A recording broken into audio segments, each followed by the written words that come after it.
গ্রন্থের রাজা, সবথেকে গ্রন্থের রাজা হচ্ছে শ্রীমদ্ ভাগবত। আর এই শ্রীমদ্ ভাগবত গ্রন্থ যিনি রচনা করেছিলেন বাবা ব্যাসদেব, তিনিও কিন্তু পারেননি ভগবানের লীলা 7টি খণ্ডে সমাপ্ত করে দিতে। তো বাবা দিন এই ব্যাসদেবের মনেও অহংকার জন্মেছিল। কি অহংকার না, ব্যাসদেব মনে মনে সিদ্ধান্ত নিয়েছিল বাবা ভগবানের যত যত লীলা আছে সমস্ত লীলা আমি 7টি খণ্ডে সমাপ্ত করে দেব, ভগবানের কোনো লীলা বাকি রাখবে না। এই কথা ভেবে ব্যাসদেব গিয়েছে বাবা স্নান করতে। আর সাগরে নদীর ঘাটে গিয়ে যেই না স্নান করতে নেমেছে, আর হঠাৎ গিয়ে দেখে না বাবা ওই সাগরের পাশে একটা বিশাল বড় বটবৃক্ষ, আর ওই বট গাছের ডালে একটা ছোট চড়ুই পাখি বসে আছে। তা ব্যাসদেব গিয়ে লক্ষ্য করলো বাবা ওই চড়ুই পাখিটা একবার করে ওই বট গাছের ডাল থেকে উড়ে এসে সরুজ নদীর জলে ঝাঁপ দিয়েছে, আর আরেকবার করে ওই জল থেকে উঠে আবার বট গাছের ডালে বসছে। ভালো করে শুনবেন বাবা কথাটা। তা পাখিটা যেই না একবার করে জলে পড়ে আর একবার করে ডালে বসে, তা ব্যাসদেব স্নান করতে করতে ভাবলো আরে পাখিটা হলো কি, মনে হচ্ছে শরীরে কোনো জ্বালা যন্ত্রণা ব্যাধি হয়েছে। আর জ্বালা যন্ত্রণা যদি না হবে পাখিটা একবার করে জলে পড়ে কেন, আর পাখিটা একবার করে ওই ডালে গিয়ে উড়ে বসে কেন। একবার পাখিটাকে প্রশ্ন করে দেখি পাখিটার কি হয়েছে। তো ব্যাসদেব গিয়ে পাখিটার কাছে করজোর করে বলছে, চড়ুই ও চড়ুই, অনেকক্ষণ ধরে আমি লক্ষ্য করছি তুই একবার করে ওই জলে পড়ছিস আর একবার করে ডালে গিয়ে বসছিস, তা আরে তোর কি শরীরে কোনো জ্বালা যন্ত্রণা ব্যাধি হচ্ছে আমায় বল। তা পাখিটা একটু মুচকি হেসে বলছে, ব্যাসদেব আমার শরীরে কোনো জ্বালা যন্ত্রণা ব্যাধি হয়নি, তাহলে তুই একবার করে জলে পড়ছিস আর একবার করে ডালে বসছিস কেন? বলে আমি সিদ্ধান্ত নিয়েছি আজকে এই যে আমার ছোট চঞ্চু দেখছো মাইরা, চঞ্চু মানে কি গো? চঞ্চু মানে ঠোঁট। পাখিটা বলছে আমার এই যে ছোট চঞ্চুটা দেখছো, এই চঞ্চুতে করে আমি জলটাকে তুলে ওই বট গাছের পাতাতে রেখে সরজ নদীর জলটাকে আমি একেবারে শুকনো করে দেব। আর যেই না বলেছে শুকনো করে দেব, তো ব্যাসদেব বাবা অট্টহাসি করে খিলখিল করে হেসে উঠেছে। আরে বোকা পাখি, অমাইরা চড়ুই পাখি দেখেছো একেবারে ছোট পাখি, তাই তো? ওই দেখবেন ওই ঘরের দেওয়ালে টেওয়ালে উড়ে উড়ে বেড়ায় ছোট ছোট চড়ুই পাখি। তার চড়ুই পাখিটার কথা শুনে ব্যাসদেব হেসে বলে উঠলো, আরে পাগল, তোর তো চেহারা ওইটুকু আর তোর ওই ঠোঁটটা এতটুকু একটা ঠোঁট।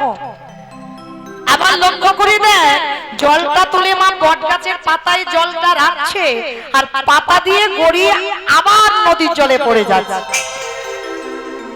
তা ব্যাসদেব খিলখিল করে হেসে উঠেছে, সব শুধু আজকের কেন, তুই যদি এইভাবে কোটি কোটি জন্ম ধরে এই নদীর জল তোলার চেষ্টা করিস, কোনদিন তুই নদীর জলটাকে শুকাতে পারবি না।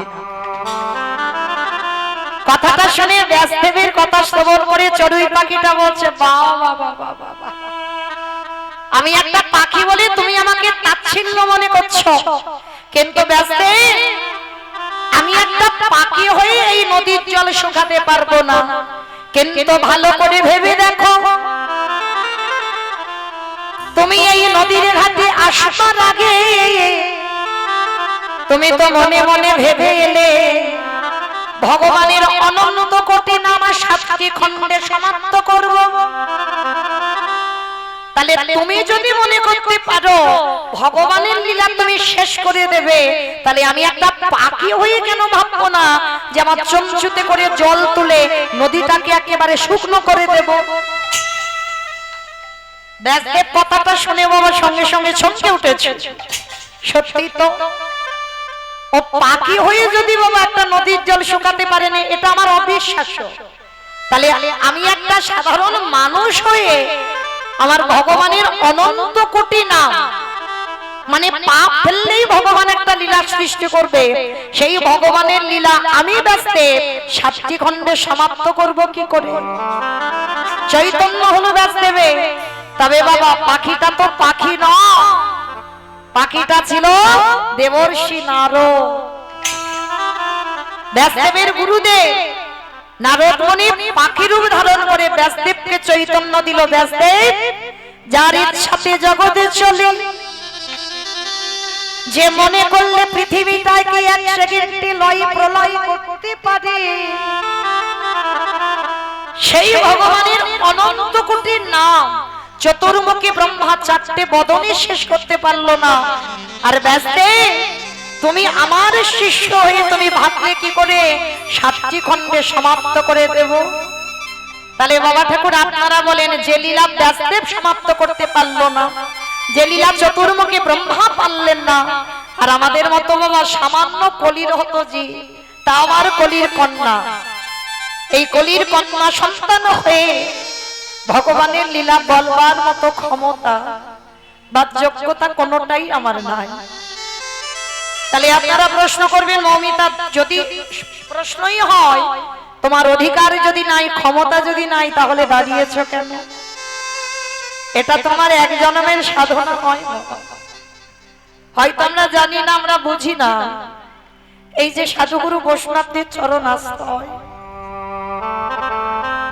আপনাদের মতো গুরুজনদের চরণে দাঁড়ানো, এটা আমার এক জন্মের সাধনা নয়, কোটি কোটি জন্ম সাধ্য সাধনা হলে তবে বাবা এমন ভক্ত চরণ পাওয়া যায়, এমন ভক্ত পরিবারে জন্মগ্রহণ করা যায়, এমন হরি কথা কৃষ্ণ কথা জিহ্বায় বলা যায়, এমন সাধুগুরু বৈষ্ণবের চরণ ধুলা পাওয়া যায়।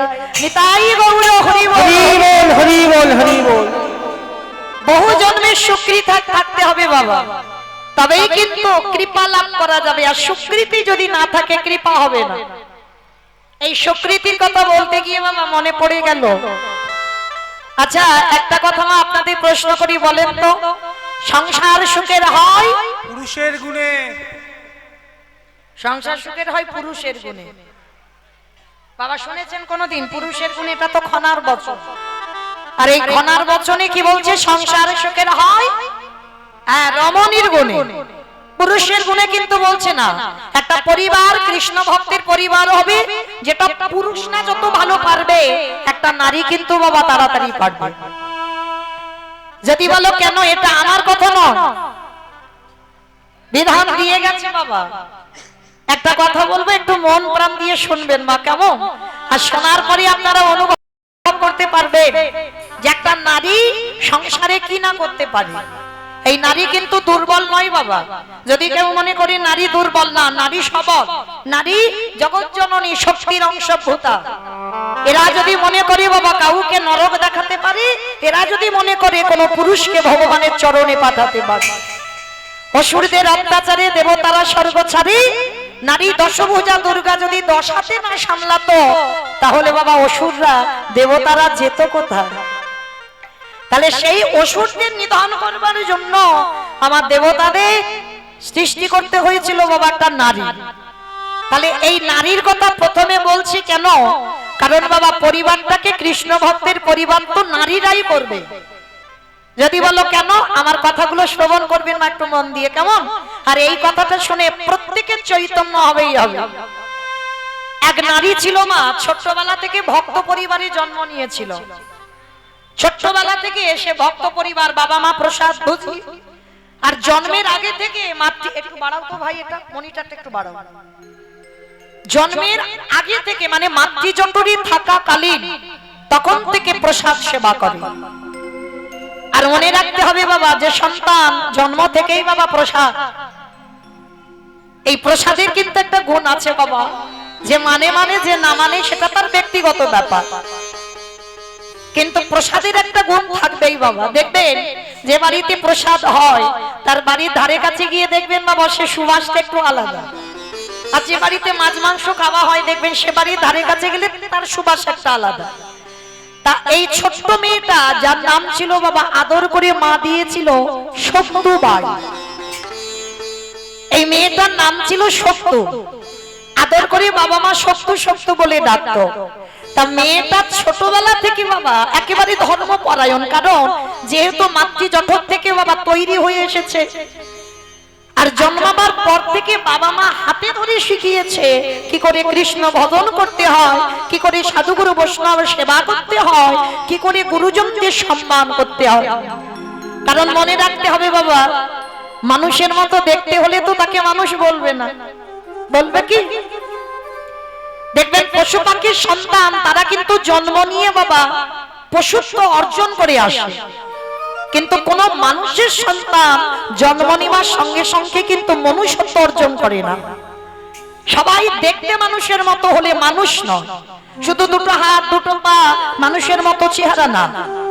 মানুষ হয়ে আগে মানুষের সম্মান করতে হবে, মানুষের সঙ্গে কিভাবে কথা বললে বাবা যে তার অন্তরে ব্যথা লাগবে না সেইগুলো আগে শিখতে হবে। এগুলোকে বলছে মনুষ্যত্ব, এগুলো জানতে হবে।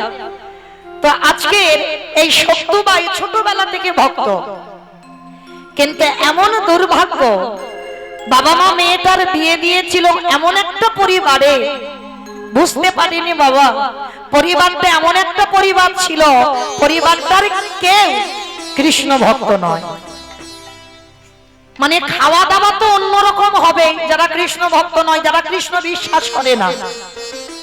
মাছ মাংস সর্বদাই ঘরে থাকে, কোনোদিন নিরামিষ আহার হয় না বাড়িতে।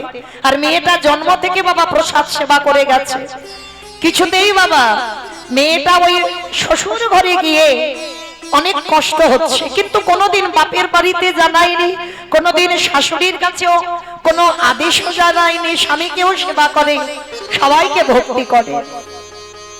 কিন্তু বাবা শত্রুর শাশুড়ি আমার ছিল, সে তো শাশুড়ি নয় বাবা, শাশুড়িয়ে দেবে। আর মনে রাখতে হবে বাবা, শাশুড়ি মা হবে না আর বৌমা কন্যা হবে না, এটা হতে পারে না। তবে হয় না বলা ভুল, মা হয়, কোন কোন পরিবারে হয়, যদি ঠিক ঠিক বাবা মানিয়ে নেওয়ার ক্ষমতাটা থাকে। তা এই সত্য মেয়েটা এমন একটা নারী ছিল, জন্ম সত্যি বাবা ভক্ত সঙ্গ করে করে বাবা মা যে ঘরে বিয়ে দিল ভক্ত পরিবার নয়, কিন্তু ছোটবেলা থেকে যে ভক্ত পরিবারে মানুষ মানিয়ে নিতে শিখেছে। কিন্তু এমনই আদেশ দেওয়া ছিল কোনদিন বাড়ি থেকে সত্যকে কোথাও যাওয়া যাবে না, মানে এমন টাইটে রেখেছিল বাবা। কোথাও ভাগবত হলে, কোথাও কীর্তন হলে, এই যে আপনারা ছুটে চলে এসেছেন, এই অনুমতি ওই সত্য শাশুড়িরা দিত না, কোথাও যাবার অধিকার ছিল না। স্বামী যদি নিয়ে যায় তো যাবে, আর স্বামী তো ভক্ত নয় বাবা, হরিবাসরে যাবে না, ভাগবত আসরে যাবে না, কোনোদিন কোথাও যাবে না, মানে ভক্ত সঙ্গ করবে না। আর এর জন্য বাবা প্রতিদিন ওই সত্যবাই বসে বসে কাঁদে, কাউকে কিছু বলতে পারে না। দয়াময় সংসারে যদি আমায় দিলে, এমন আমার একটা পরিবারে দিলে যারা তোমায় ভালোবাসে না, কিন্তু তুমি তো জানো আমি ছোটবেলা থেকে তোমার চরণ ছাড়া আমি তো আর কিছু জানি না। বলো না দয়াময়, তবে আমাকে যে ঘরে দিয়েছো তুমি শক্তি দাও, আমি যেন মানিয়ে নিতে পারি। রাতের অন্ধকারে লোকালয়ে কাঁদতে পারি না, শাশুড়ি মারধর করবে। আর এমন শাশুড়ি কাজ দিয়েছে মা, সকাল থেকে রাত্রিতে ঘুমাতে যাওয়া পর্যন্ত কাজ আর ঘুরায় না। বাসন মাজা, জামা কাপড় ধোয়া, রান্না করা, ঘর মোছা, সমস্ত কাজ ওই সত্য মাকে করতে হয়। একদিন সত্যমা বাসন মাজছে, আর বাসন মাজতে মাজতে হঠাৎ বাবা কয়েকজন বৈষ্ণবের দল তারা ওই রাস্তা দিয়ে খোল করতাল নিয়ে হরিনাম করতে করতে যাচ্ছে, আর বলে বলে যাচ্ছে, শোনো শোনো শোনো, এই গ্রামে আমাদের এক সপ্তাহ ভাগবত পাঠ হবে, যদি কেউ আমাদের ভাগবতে যোগ দিতে চাও তো সবাই আসতে পারো। তো বলতে বলতে বৈষ্ণবরা যাচ্ছে, আর সত্যমা তাড়াতাড়ি করে বাসনটা রেখে, বাইরে তো বেরোনোর অধিকার নেই, তাড়াতাড়ি করে বাসনটা রেখে জানালা দিয়ে দেখছে বাবা সাধুগুরু বৈষ্ণব যাচ্ছে। আর ছোটবেলা থেকে তো সত্য বাবা বৈষ্ণব সঙ্গ করেছে, জানালা দিয়ে দেখে কাঁদছে আর বলছে, গিরিধর এমন ঘরে তুমি আমায় পাঠালে, কতদিন হয়ে গেল আমি সাধুগুরু বৈষ্ণব চরণ দর্শন করিনি, কতদিন হয়ে গেল আমি ভক্ত সঙ্গ করিনি, কতদিন হয়ে গেল আমি ভাগবত কীর্তন কোনোটাই আমি শুনতে পাই না। বসে বসে কাঁদছে, তা সত্য মনে মনে ভাবছি আজকে আমার শাশুড়ি মাকে বলবো, যেহেতু গ্রামে ভাগবত হচ্ছে, মাকে বলবো মা একটু সন্ধ্যাবেলায় ভাগবত হচ্ছে, আমি একটু যাব, দেখি যদি অনুমতি দেয় তাহলে আমি যাব। তাড়াতাড়ি করে সত্য মা কি করেছে বাবা, সমস্ত কাজকর্ম আগে সেরে নিয়েছে, আর সমস্ত কাজকর্ম বাসন মাজা, ওই জামা কাপড় ধোয়া, ঘর দাবা মোছা সবকিছু করে নিয়েছে, রান্নাও সন্ধে সন্ধে করে নিয়েছে। করে নিয়ে শাশুড়ি মার কাছে গিয়ে করজোর করে বলছে মা একটা কথা বলবো। কি কথা? ওই যে বললাম ও তো শাশুড়ি নয়, শাশুড়িয়ে দেয়। যেই না সত্য মা হাত জোড়ো করে বলছে, শাশুড়ি বলছে কি কথা? মা বলছিলাম কি ওই পাশের গ্রামেতে একটা ভাগবত হচ্ছে, ও মামা আমি সকাল থেকে সব কাজ সেরে রেখেছি, ও মা আমার একটু অনুমতি দাও না, আজকের আমি একটু ভাগবত শুনতে যাব। শাশুড়ি মা রেগে গিয়ে বলেন অপদার্থ, তোর এত বড় স্পর্ধা আমার ঘরের বউ হয়ে, আর ওই ভাগবত আসরে সবার মাঝখানে গিয়ে তুই বসবি? দাঁড়া এক্ষুনি আমার ছেলে আসুক, ছেলে আসলে ছেলের কাছে নালিশ জানাবো। ছেলে এসে গেছে, ছেলের কানে যেই না লাগিয়েছে ওইখানে দাঁড় করিয়ে বাবা সত্যমাকে দুজন মিলে, স্বামী আর শাশুড়ি দুজন মিলে মারছে। একটা দিন বাবা মাকে জানাইনি যে তার এত জ্বালা এত যন্ত্রণা। কারণ বাবা কষ্ট হলে দুঃখ হলে জানাতে যদি হয় একজনের কাছে জানাও, যেটা হলো বাবা আমার পরমাত্মা রূপী ভগবান। না হলে আমাদের দশা মহাভারতে দ্রৌপদীর মতো হবে। দ্রৌপদী বিবস্ত্র করতে পারত কি? পারত না। তো প্রথমেই যদি সখা কৃষ্ণকে ডাকত তাহলে কোনদিন একটা নারীকে গুরু সভার মাঝে অসম্মানিত হতে হতো না। কিন্তু ওই যে বাবা ডাকতে দেরি হলো, ওটাই আমাদের হয়ে যায় বাবা। কারণ জীবনে দুঃখ কষ্ট হবে তো বাবা সবার কাছে আগে বলে দিলাম, কিন্তু যাকে আগে জানালে কাজ হবে তার চরণে জানাতে আমরা ভুলে যাই। কিন্তু সত্যমা এমনই একজন ছিল, যত আঘাত ব্যথা বেদনা মারধর করত তো সবটাই তার গিরিধরের কাছে জানাতো। তাই এত মারা মেরেছে, ভাগবত আসরে তো চেপে দেওয়া দূরের কথা, শাশুড়ি স্বামী দুজন মিলে মারধর করলো। সত্যমার কিছু বলল না। রাত্রিবেলা আর খাইনি বাবা। ওদিকে ভাগবত পাঠ শুরু হয়ে গেছে, আওয়াজ আসছে মায়ের কানে। ঘরের কোণে বসে বসে কাঁদে আর বলে গিরিধর আমি তো তোমায় ভালোবেসেছি, আমি শাশুড়ি মার কাছে গেলাম আমার অনুমতি দিল না। বলো না দয়াময়, আমি তো অন্য কিছু চাইনি, আমি একটু তোমার গুণ কীর্তন শুনতে চেয়েছি, তার জন্য আমার এত বাধা, তার জন্য তুমি আমার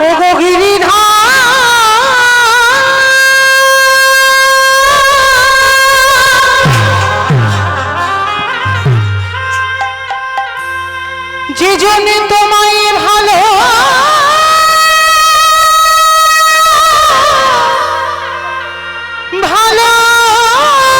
ভালোবাসে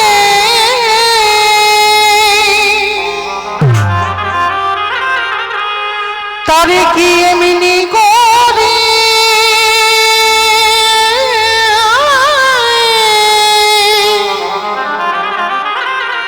কাঁদিতে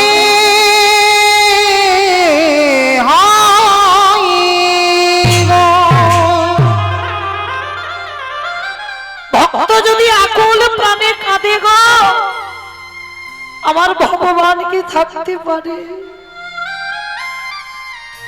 ভগবান বললেন সাধিতে সাধিতে যদি কৃষ্ণ কৃপা করে এ জন্মে না হয় জন্ম জন্মান্তরে।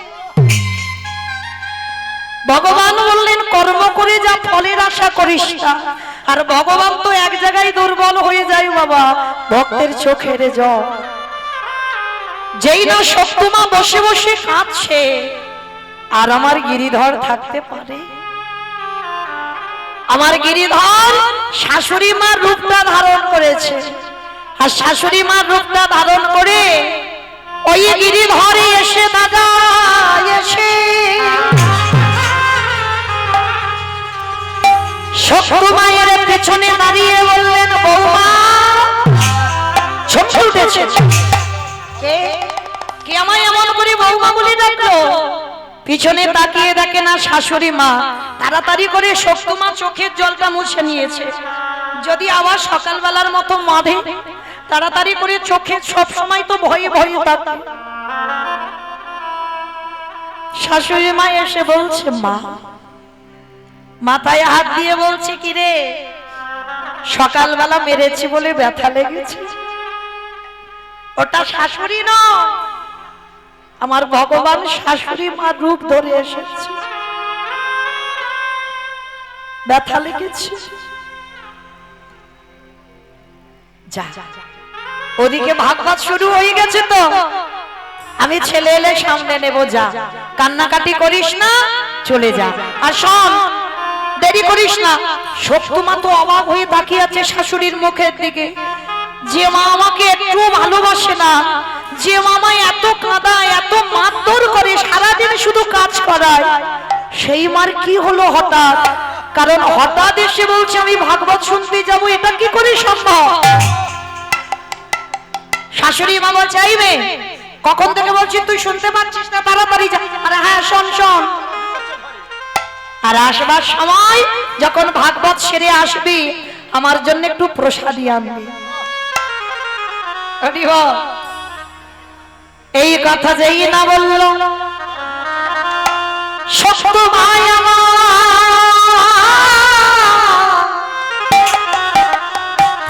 আরে কি তোমারে থাকিতে পারে? আর আসল শাশুড়ি শ্বশুর স্বামী ঘরে ঘুমাচ্ছে দরজা বন্ধ করে দিয়ে। হরি বল। আরে ভগবান যেই না শাশুড়ি হয়ে অনুমতি দিল, শক্ত মা দরজা খুলে সন্ধ্যাবেলায় ছুটতে ছুটতে ভাগবত আসরে গিয়ে ওই ভাগবত আসরে বসে সাধু সঙ্গ ভক্ত সঙ্গ ভাগবত পাঠ শ্রবণ করে সারা রাত ভাগবত শ্রবণ করে ওই ভক্তদের সঙ্গে নেচে গিয়ে ঘরে কেমন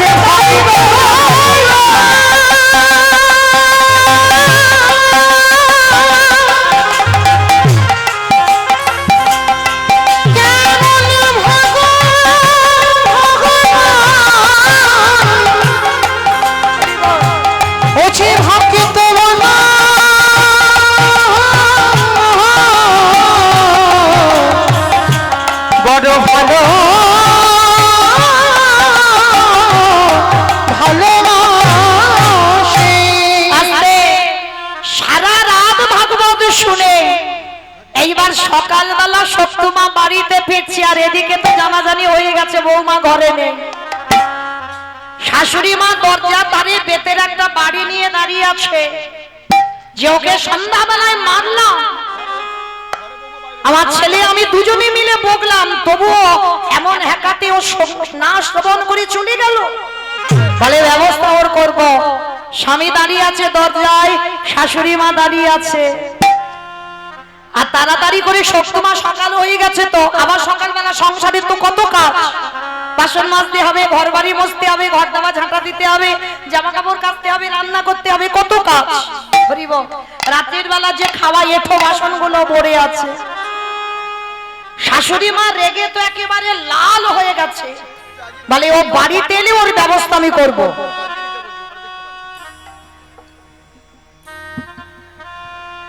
আর যেই না বলেছে বাড়িতে আসুক, আর এদিকে সত্যমা বাড়িতে ঢুকছে, আর ও তো জানি না বাবা এ যে কি গন্ডগোল হয়েছে। ও তো সোজা সরল মেয়ে গো। আর প্রসাদীটা এনে শাশুড়ি মা তো বসে আছে চেয়ারে। তা মা কি করেছে, তাড়াতাড়ি শক্তমা এসে বলছে, মা ও মা, আজ সারা রাত আমি খুব নেচেছি, খুব গেয়েছি, জানো কত ভক্তদের সঙ্গে আনন্দ করলাম, ভাগবত পাঠ শুনলাম। ও মামা, তুমি বলেছিলে প্রসাদী আনবি, নাও তোমার জন্য আমি প্রসাদী এনেছি। শাশুড়ি মা তো রেগে মাথা জ্বলছে আগুনের মতো। তোর কে অনুমতি দিয়েছে? তোকে সকালবেলা আমি মানলাম, বকলাম, তবু তুই আমার আদেশ ছাড়া তুই ঘরে পা বের করেছিস। মা, এটা আপনি কি বলছেন? আমি রাত্রিবেলা কাঁদছিলাম, আপনি গেলেন, আমাকে বললেন তাড়াতাড়ি যা, ভাগবত শুরু হয়ে গেছে। আপনি বললেন প্রসাদ আনতে, আর আপনি বলছেন আপনি আদেশ দেননি। না, অসম্ভব। আমি ঘরেতে ঘুমাচ্ছিলাম আর তুই চলে গেছিস আমার আদেশ না নিয়ে। না মা, বিশ্বাস করো, তোমার আদেশ ছাড়া আমি কোনোদিন কোথাও যাইনি, আজকেরও তোমার আদেশ ছাড়া আমি কোথাও পা তুলিনি। তবে রে, তার মানে তুই বলতে চাচ্ছিস আমি মিথ্যাবাদী? বেতের বাড়িটা ছিল আবার সকালবেলা, শত্রুমাকে বেচ্চা ঘাট, দূর হয়ে যা, বেরিয়ে যা, গিরিধার।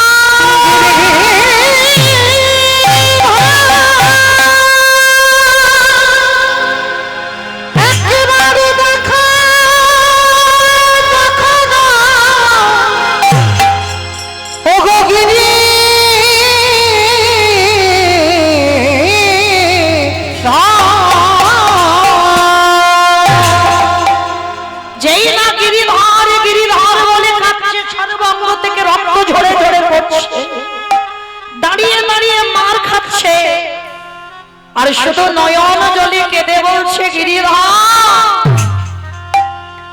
তুমি না বললে কি হবে? রাত্রিবেলা তার মানে তুমি আমার শাশুড়ি সেজে এসেছিলে, যাতে সকালবেলায় আমি আবার মার খাই।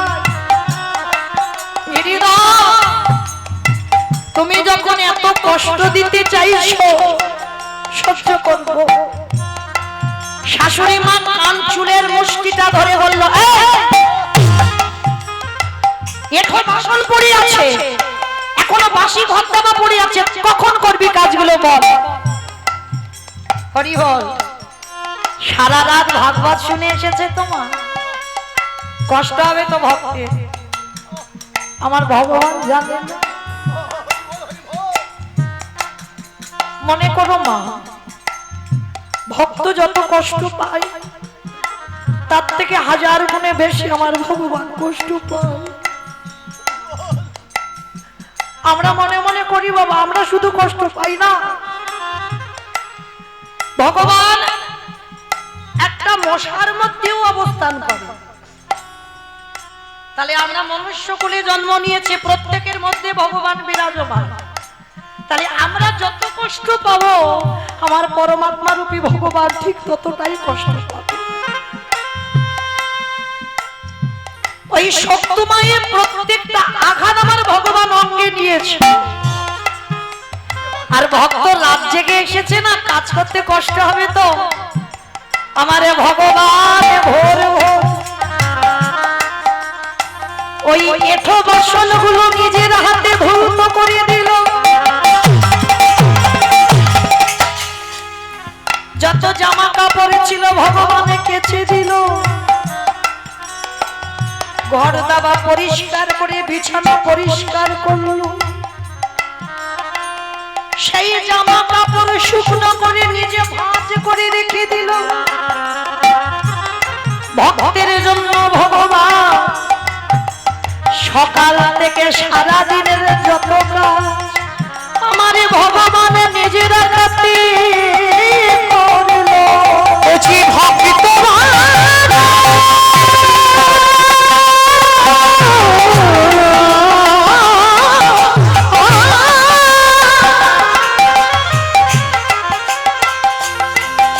ভক্ত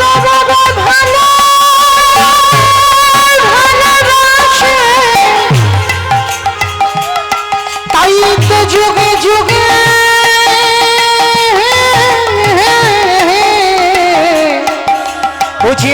ভক্তের কাছে ছুটে আসে। চুলের মুষ্টিটা ধরে শাশুড়ি মা যেখানে এঁঠো বাসনগুলো ছিল নিয়ে গেল, আর গিয়ে দেখলো মাসে বাসন সব ধোয়া মোছা করে গুছানো। চমকে উঠলো শাশুড়ি মা। যেখানে বাবা বিছানা অপরিষ্কার হয়েছিল, বিছানা গুছানো, জামা কাপড় কেচে সব ভাঁজ করে দেওয়া। অবাক হয়ে গেল শাশুড়ি মা। শক্ত মায়ের আর কিছু জানতে বাকি রইল না, শুধু কেঁদে কেঁদে একটাই কথা জানালো, গিরিধর তুমি যদি মনে করো আমার সংসারটাকে তো তুমি বদলে দিতে পারো, তুমি যদি মনে করো তাহলে তো তুমি আমার পরিবারটাকে কৃষ্ণ ভক্তের পরিবার করতে পারো। এরা ঘোর নাস্তিক, এরা তো তোমায় ভালোবাসে না। তাহলে সেই যখন তুমি আমাকে কৃপা করবার জন্য এই বাড়িতে এলে, তাহলে আমার শাশুড়ি আমার স্বামীকে একবার কৃপা করো না ঠাকুর। আর তোমার কাছে আমার কিছু চাওয়ার রে, আমি যতদিন বাঁচবো এই পরিবারে থেকে আমি যেন তোমার ভজন করতে পারি। এইবার ভগবান বাবা সব নয়নে তো দেখা যায় না ভগবান। দন্তসভা সব মানে সর্বস্ব, তালবের সভা সব মানে মরা। এখানে যারা আমরা আছি বসে বাবা, এ তো মরে আছি, মরা চোখে কি দেখা যাবে? দেখতে তো তখন পাবে। গুরুচরণ আশ্রয় করে কুলকুণ্ডলী জাগরিত করো, তোমার আজ্ঞা চোখটা খুলতে হবে। আর আজ্ঞা চোখ খুললে দেখতে পাবে যা আছে বিশ্ব ব্রহ্মাণ্ডে তাই আছে তোমার দেহ ভাণ্ডে। যে একবারে নিজেকে চিনতে পেরে যায় তাকে নবদ্বীপ, বৃন্দাবন, হরিদ্বার, দক্ষিণ ভারত, কুম্ভ মেলা কোথাও যেতে হবে না, সে ঘরে বসে রাধা গোবিন্দ যুগলে দেখতে পেয়ে যাবে। তাই সত্যমার এত প্রেম এত ভক্তি ছিল, আর যেই না কাঁদলো, কিন্তু মা শাশুড়ি বলো স্বামীর বলো সে ভক্তি নেই। কিন্তু কার জন্য দেখা দিতে হবে? সত্য মায়ের জন্য। কারণ যদি ও শাশুড়িকে দর্শন না দিই, স্বামীকে দর্শন যদি না দিই, সারা জীবন আমার ভক্তকে কষ্ট পেতে হবে। এইবার সত্য মা যেই না কাঁদলো, আমার গিরিধরে আর কে থাকতে পারে?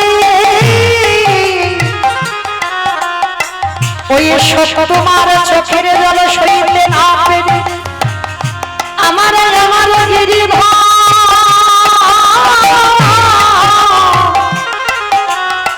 ওই হাতে মুরলি লইল, মাথা করে মাথা হাতে কালো শশী, মাথায় আছে মোহন চূড়া, হাতে আছে মোহন বাসি, কোমরে ধুতি বাঁধা, গলায় আছে বৈজয়ন্তী ফুলের মালা। এইবারে ভগবান আমার ওই নব কৈশোর নতবা ওই ভঙ্গিমা করে দাদা যে জনে টাকা দেওয়া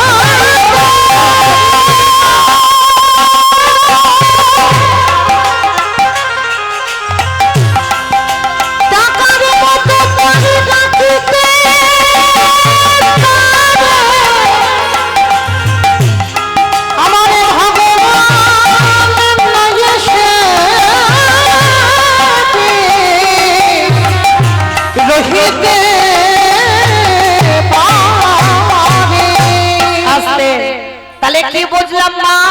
একটা নারী যদি মনে করে তার গোটা পরিবারটাকে, যত তারা নাস্তিক হোক না কেন, একটা নারী পারে তার পরিবারটাকে কৃষ্ণ ভক্তের পরিবার করতে। তাহলে এমন আকুল প্রাণে ডাকলো, আমার গিরিধরকে ধরায় নামতে হলো। ঠিক এই রকম নবদ্বীপের মাটিতে শান্তিপুরে বসে বাবা 12 বছর কেঁদেছিল। কে গো কে গো? অদ্বৈত আচার্য গোসাই, যার নাম সীতানাথ, আর মহাপ্রভুর দেওয়া নাম হচ্ছে নাড়া। এই নাড়া কেন দিয়েছিল জানো? কারণ জগতে এত রকমের ভক্ত ছিল বাবা, কারোর ডাকে তো ভগবানের আসন নড়েনি। ওই 12 বছর অদ্বৈত আচার্য তুলসী ভাসিয়ে বৈকুণ্ঠপতি নারায়ণের আসনটা নড়িয়ে দিয়েছিল। ওই জন্য ভগবান জগতে এসে আদর করে অদ্বৈত আচার্যকে নাড়া বলে ডাকতো। আর সেই নাড়া ভগবানের খুব প্রিয় নাম। আর ওই ভগবান যে আসবে সচিমার গর্ভে, বাবা প্রথম গর্ভের ছেলে তো নিমাই নন, 10 নম্বরের ছেলে নিমাই। প্রথমে 8টা মেয়ে হলো, তারপরে বড় ছেলে হলো বিশ্বরূপ, তারপরে নিমাই এলো। কিন্তু বাবা এই 8টা মেয়ে যখন এলো অদ্বৈত আচার্য একটা একটাকে প্রণাম করেছিল। কেন প্রণাম করেছিল?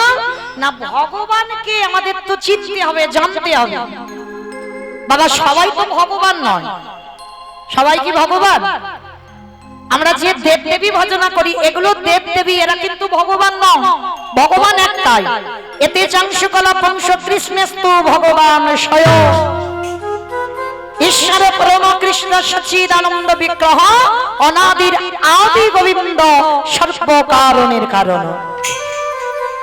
একলি ঈশ্বর কৃষ্ণ আর সবৃত্ত, যারে জয়ছে না চায় তারে তৈছে করে নিত্য।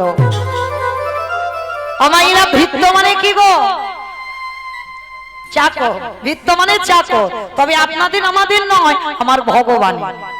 ভগবান বলছে আমি একা দায়িত্ব নিতে পারবো না, ওই জন্য ভগবান একটু ভাগাভাগি করে দিয়েছে, কিন্তু মূল গাছের গোড়া হচ্ছে আমার ভগবান। তাহলে ভগবান যে আসবে কি করে আমি বুঝবো কোনটা ভগবান? কি মাইরা একটা ইঙ্গিত তো লাগবে কে ভগবান, চিনব কি করে? আর যার জন্য অদ্বৈত আচার্য যিনি হচ্ছেন পরম বৈষ্ণব বাবা ভোলানাথ, আর ভোলানাথ যদি কাউকে প্রণাম করে বাবা গ্রহণ করা যাবে?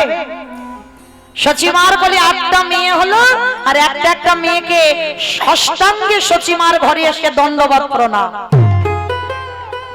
আর যেই না প্রণাম করি বাবা সচিমার কোলে একটা একটা করে মেয়ে মরে যায়।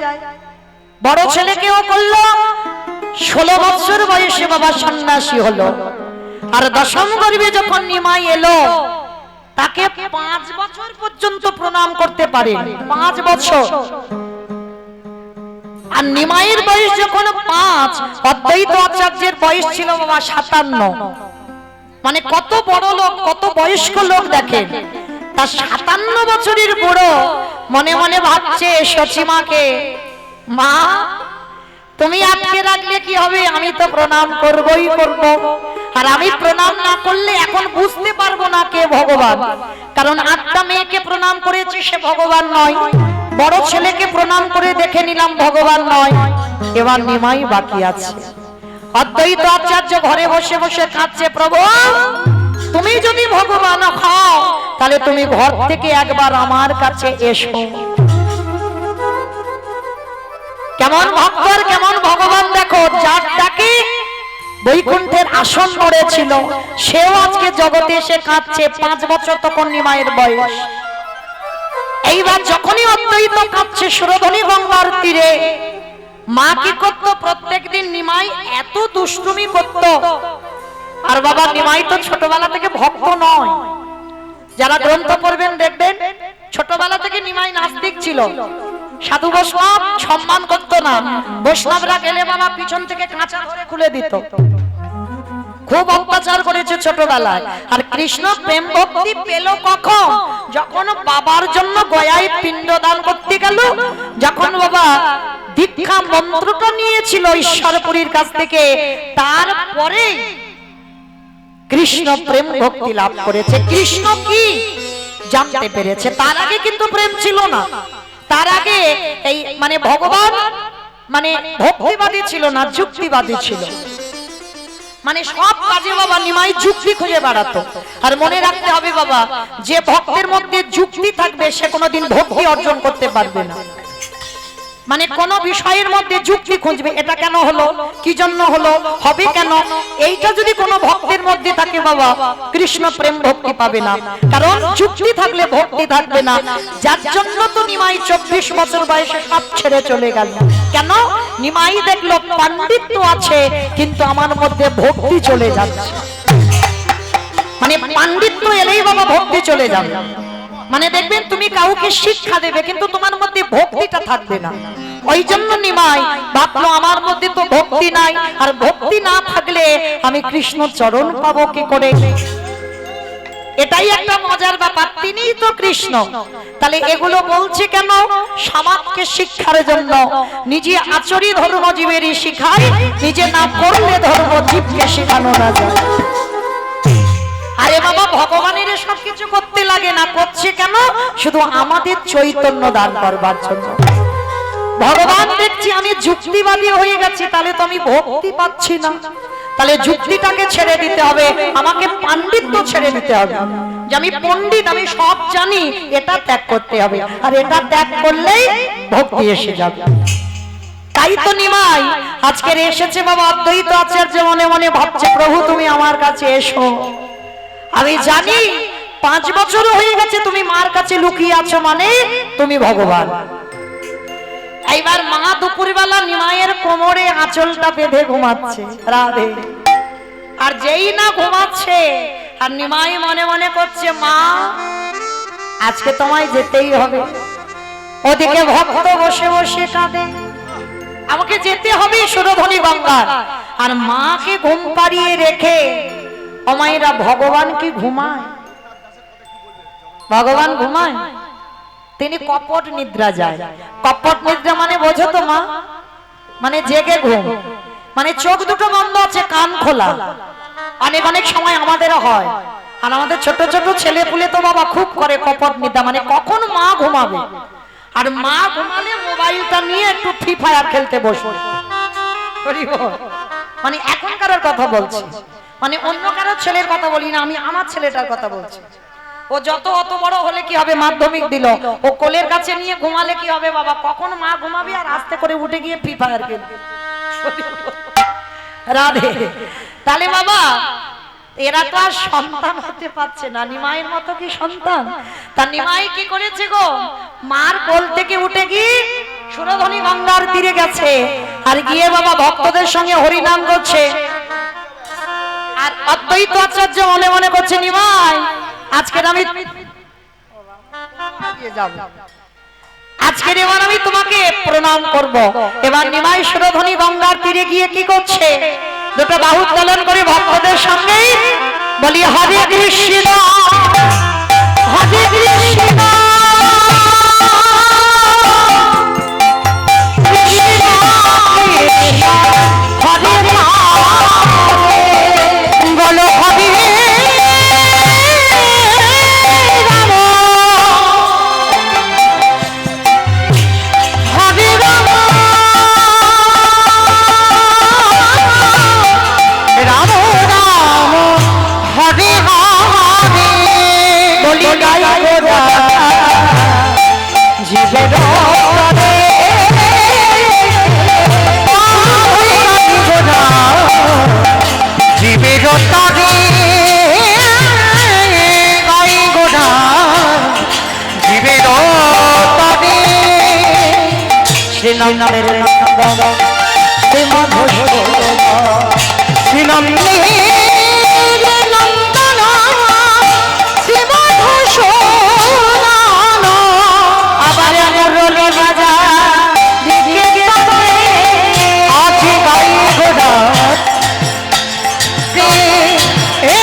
পিছন থেকে গিয়ে বাবা একেবারে নিমাইয়ের চরণ দুটো ধরে সাষ্টাঙ্গে দণ্ডবত প্রণাম।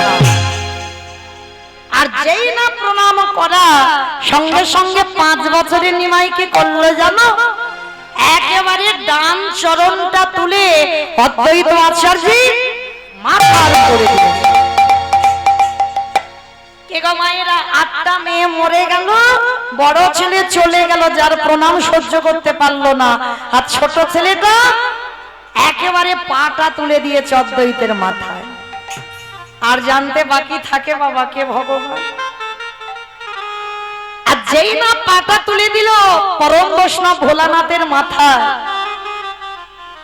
চরণ দুটো জড়িয়ে ধরে বললেন, হে দয়াময়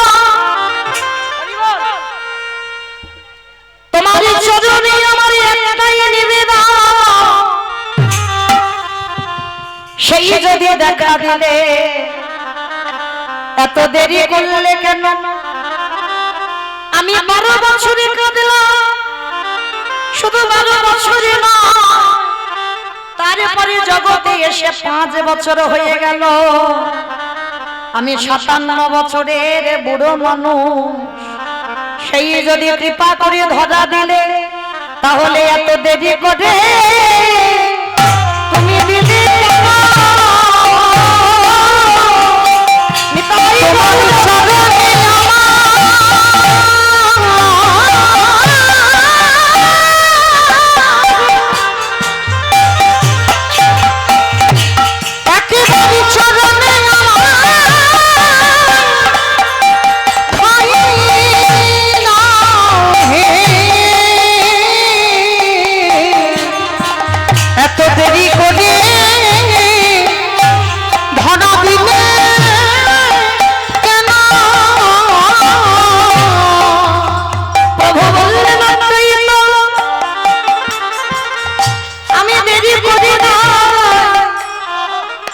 যেদিন ভক্তির দান সঠিক হয়ে যায় সেদিনে তো আমার কেউ ধরে রাখতে পারে না। এতদিন তুমি আমায় ধরায় দেখেছো, তোমার ডাকা সঠিক হয় না, আজ যখন সঠিক ডাক দিলে আমি কি আর তোমাকে ছেড়ে দূরে থাকতে পারি? তাই তো তোমার কাছে এসে আমি যে ভক্ত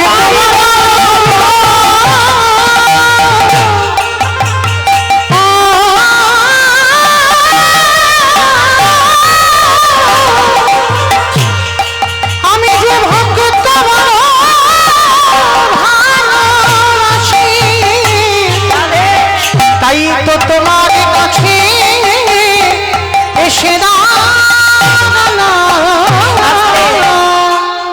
আচ্ছা মা, এদিকে তো ভক্ত ভগবানের মিল হয়ে গেল, ভক্ত চিনতে পেরে গেল নিমাই হলো ভগবান, আর যেই চিনতে পেরে গেল ওদিকে ভাগ্যবতী মা আমার।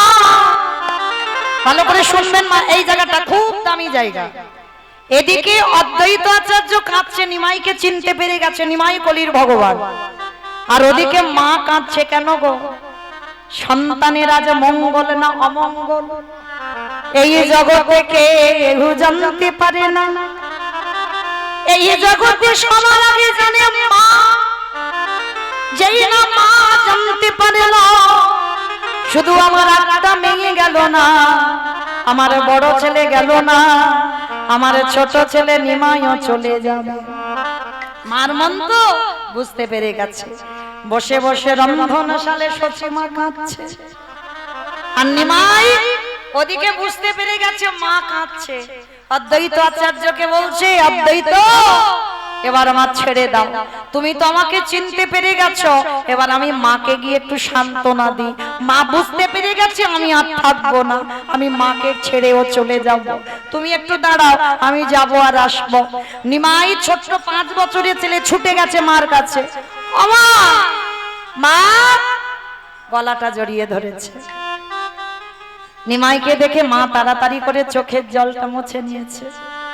ও মামা, তুমি কাঁদছো কেন? ভালো করে শুনবেন মা, এই জায়গাটা ডাক্তার যদি বলে দেয় তোমার ছেলে আর বেশি দিন তোমার কাছে থাকবে না, ডাক্তার হয়তো বলে দিল এমন একটা ব্যাধি হয়েছে, তুমি নিয়ে চলে যাও, তোমার কাছে আদর যত্নে রেখে দাও, কিন্তু বেশি দিন ধরে রাখতে পারবে না। আচ্ছা মা, ডাক্তার যদি কোনোদিন কোনো মাকে বলে, মা যদি ছেলের সামনে কাঁদে, ছেলে যদি জিজ্ঞেস করে মা তুমি কাঁদো কেন, মা কি বলতে পারবে খোকা তুই চলে যাবি বলে কাঁদছিস? কি বাবা কোনো মা বলতে পারবে? তার সচিমা বলছে না বাবা আমার কিছু হয়নি, রান্না করছি তো একটু ধোঁয়াটা চোখে লেগেছে। ছোট্ট নিমাই বলছে মা এই জগতে সবাই মিথ্যাবাদী, সবাই যারা দাঁড়িয়ে আছে যারা বসে আছে কীর্তনিয়া সম্প্রদায় সবাই মিথ্যাবাদী, এই জগতে মিথ্যাবাদী। আরে তুমি আমার মা হয়ে তুমিও মিথ্যা বলছো মা, কিন্তু তুমি বোধহয় জানো না বিশ্ব ব্রহ্মাণ্ড চলে আমার ইশারাতে। মা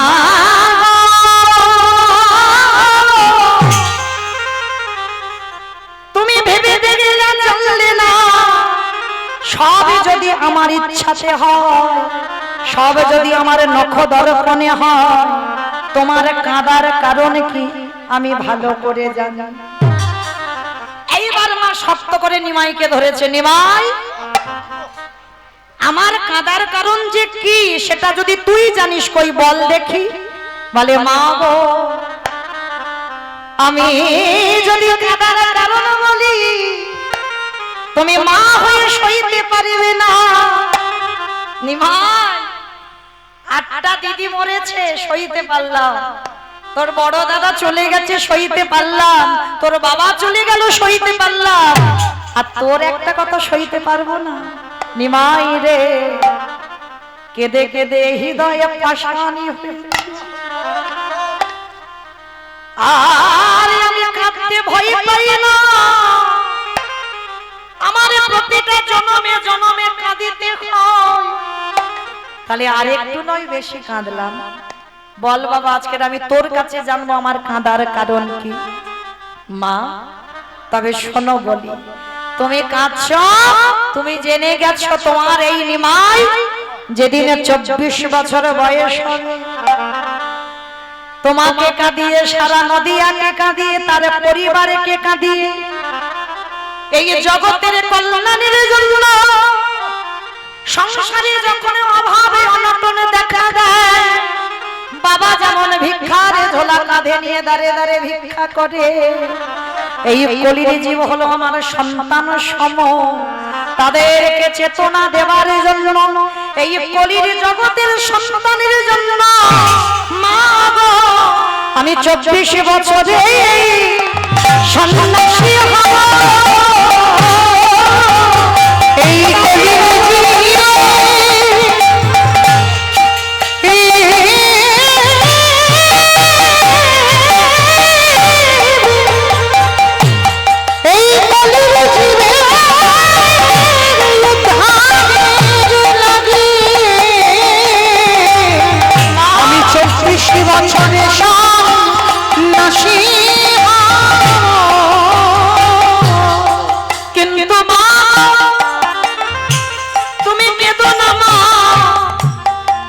আমি কথা দিলাম সন্ন্যাসী হব বটে, কিন্তু আমি 3টে জায়গায় সর্বদা থাকব। কোথায়? রাঘবের আলয়ে, ওগো নিত্যানন্দ নরতনে, আরে সচি মায়ের রন্ধনশালে।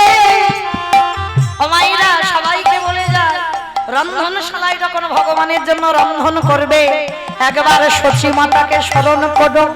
কেন জানো?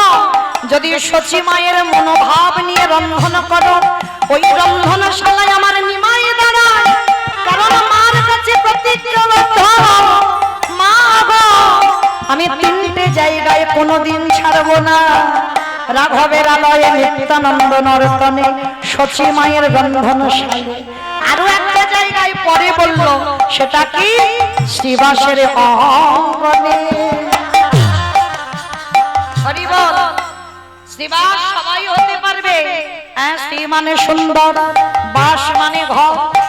এই ঘর যারা সুন্দর হবে সেই ঘরে আমার ভগবান সর্বদা ভক্তদের সঙ্গে নিয়ে ওই নদিয়ার মাটিতে যেমন কীর্তন করত, সেইভাবে শ্রীবাস অঙ্গনে কীর্তন করে।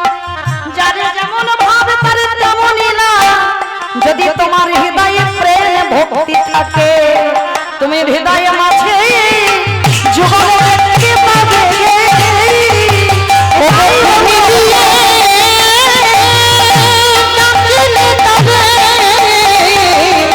হৃদয়ে মাঝে যুগল দেখিতে পাবে। আসলে সচিমাকে বলল, মা তাহলে বুঝতে পেরেছে তো? কিন্তু নিমাইকে প্রশ্ন করলো, নিমাই রে একেবারে ভালো করে আমাকে প্রশ্নের উত্তর দিবি।